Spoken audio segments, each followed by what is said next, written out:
Hey guys, Kate today. I want to tell the story about the time I almost slid off the end of the runway in my Ercoupe. This was about 5 years ago, and I was going on a trip for breakfast from Buell to Magic Reservoir, Idaho. It's about a 45-minute flight in the Ercoupe, and Magic Reservoir has two grass strips that intersect each other and couple at one end. I was going to try to land on the shorter one this time, and I came in just a little too fast. Hope you enjoy. I flew over the airfield once to check the winds, and the winds were in fact favoring the shorter runway. Not by much, but a little bit. In retrospect, with my level of experience at the time, I should have picked the longer runway. As I came in around, I got lined up on the center line for the shorter runway and began my descent. I realized I was a little too high when I came in closer, so I eased the nose over the airplane and the speed began to pick up. I thought I had plenty of runway to stop in time, which in reality I had enough runway to stop in time, but not plenty enough runway. As I got in closer and started my flare, I realized the airplane was not done flying. The airplane began to float and float, which if you know much about Ercoupes, they're not much for floating, so I was going way too fast. I should have gone around, but I still thought I had plenty of runway, and the grassy dirt that I was landing on would be soft and quickly slow the airplane down. Finally, I touched down just a little past halfway down the strip, and I realized what I thought would be grassy and soft dirt was actually frozen hard and just about like pavement from the airport I took off at.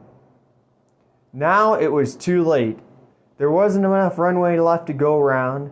I was already on the ground, and I was quickly approaching a giant sign at the end of the runway. So I was quickly approaching this sign, and I started to become very concerned. I was braking as hard as I could without letting the wheels slide, and that still wasn't enough. So the last moment I thought I was going to hit the sign, so I turned off the engine to conserve the prop and engine to prevent a prop strike, and I started to turn away from it.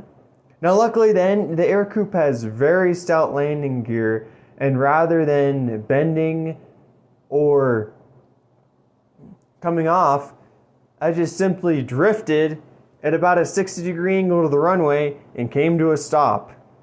Now when this happened, the GoPro that I had that faced the tail of the aircraft looking back, which at the time was the only camera I had, flung off the airplane into the grass.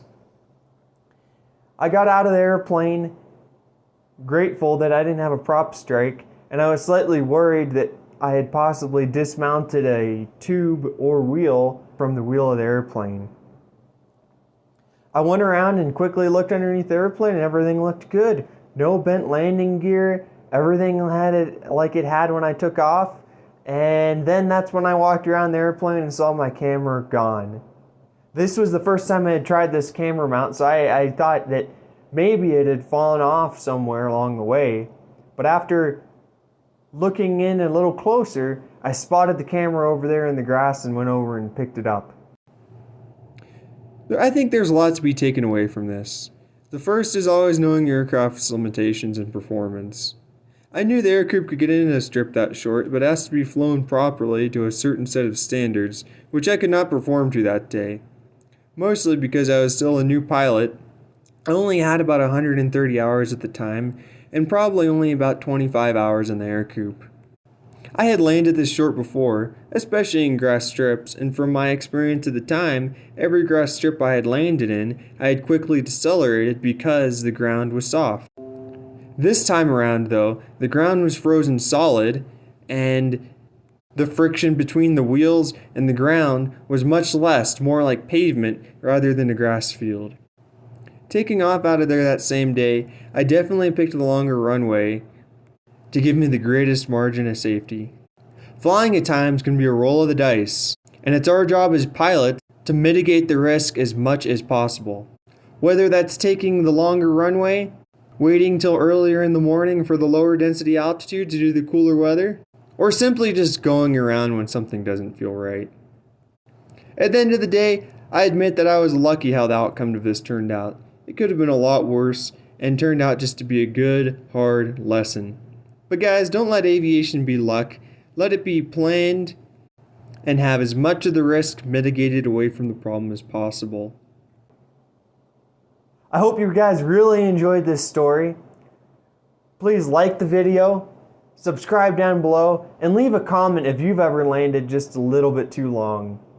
I'm going to have another video coming out here shortly about the time where the prop in my tri-pacer quit turning and I had to make an emergency landing just past the Oregon mountains.